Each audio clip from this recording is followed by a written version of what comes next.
សួស្តីបងប្អូនទាំងគ្នាស្វាគមន៍មកកាន់ភាគ2នៃដំណើរកម្សាន្តទៅកាន់ខេត្តកែបដើម្បីចូលរួមខូបក្រុមម៉ូតូធំ SBC ឥឡូវនេះគឺយើងបានមកដល់កន្លែងលោកយាយម៉ៅហើយគឺធ្វើការសម្រាករយៈពេល1ម៉ោងថតរូបថតអីលេងបន្ទាប់មកយើងចុះទៅវិញដើម្បីរកបាយថ្ងៃ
ឥឡូវហ្នឹងគឺយើងមកដល់កន្លែងបាយថ្ងៃហើយបងប្អូនគឺយើងចូលពីបូកគោមកតាមផ្លូវទៅកែបវិញរដងធ្លាប់តែមកកពើតបោះតង់ត្រៀបម៉ូតូទូចតែថ្ងៃនេះមកកពើតបែបលក្ខណៈត្រៀបម៉ូតូធំអញ្ចឹងគឺសប្បាយម្យ៉ាងដែរបងយើងអ្នកដែលស្រឡាញ់ម៉ូតូគឺបានជិះជាជុំគ្នាហូបបាយជុំគ្នាជជែកគ្នានិយាយពីនេះពីនោះពីការលេងម៉ូតូពីការលេងស៊ីម៉ាំងឬក៏គ្រឿងលេងផ្សេងៗនៅលើម៉ូតូគឺជាតិមែនតើបងប្អូននេះគឺក្តីសុខបែបអ្នកស្រឡាញ់ម៉ូតូគឺជួបជុំគ្នាគ្មានអីក្រៅនិយាយពីម៉ូតូទេបងប្អូនបន្ទាប់ពីយើងឈប់សម្រាកហូបបាយថ្ងៃរយៈពេល2ម៉ោងហើយឥឡូវយើងក៏បន្តដំណើរទៅកាន់ខេត្តកែបបន្តទៀតបងប្អូន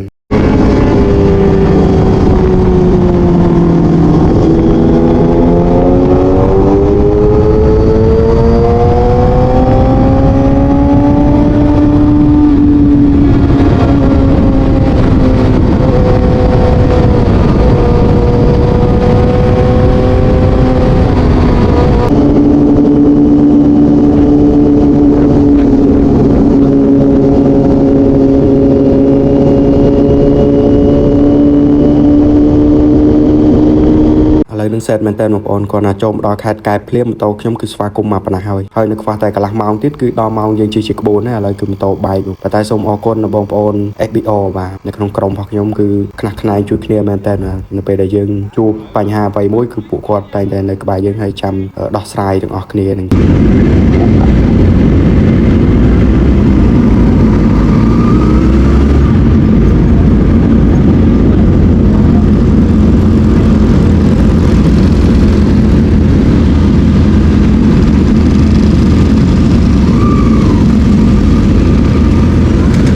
នឹងគឺដល់ម៉ោងហើយបងប្អូនគឺដល់ម៉ោងជិះជាក្បួនដែលដង្ហែពីផ្សារក្តាមខេត្តកែបទៅកាន់ឆ្នេរអង្កោលគឺមានបងប្អូនម៉ូតូធំយើងចូលរួមច្រើនមែនតើបងប្អូនទាំងអស់គ្នាម៉ូតូប្រហែលជា300ទៅ400គ្រឿងហើយកម្មវិធីនេះទៀតសោតគឺមានការចូលរួមពីលោកពូអភិបាលខេត្តកែបដោយធ្វើការសំណេះសំណាលនិងស្វាគមន៍យ៉ាងកក់ក្ដៅពីសំណាក់លោកពូអភិបាលខេត្តពង្រឹងទេសចរបងប្អូនទៅ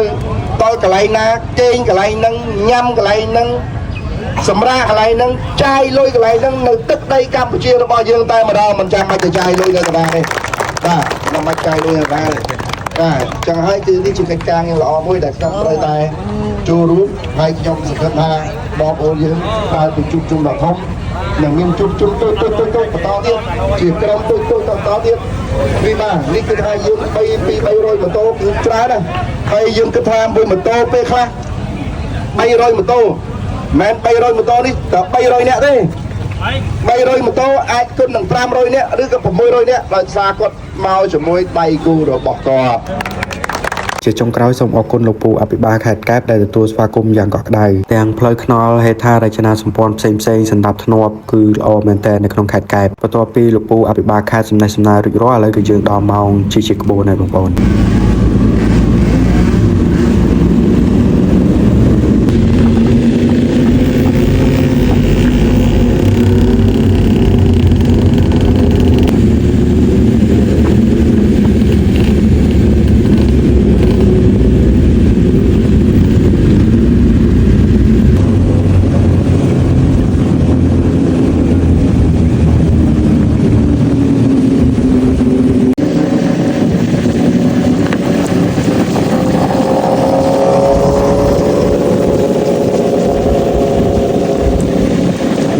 ឥឡូវនេះគឺយើងបានមកដល់ឆ្នេរកោហើយបងប្អូនគឺក្បួនរបស់យើងគឺមកដល់ត្រឹមឆ្នេរកោហ្នឹងហើយយើងជប់សម្រាប្រហែលជាកន្លះម៉ោងគឺយើងបន្តដំណើរទៅកាន់ស្ថានភាពដើម្បីរៀបចំកម្មវិធីផាត់ធីពេលល្ងាច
ឥឡូវនេះគឺយើងមកដល់កន្លែងសន្តាគារសម្រាប់កម្មវិធីជប់លៀងពេលល្ងាចសន្តាគារនេះគឺនៅខេត្តកែបបងប្អូនហើយយប់ហ្នឹងគឺយើងជប់លៀងផាត់ធីជុំគ្នា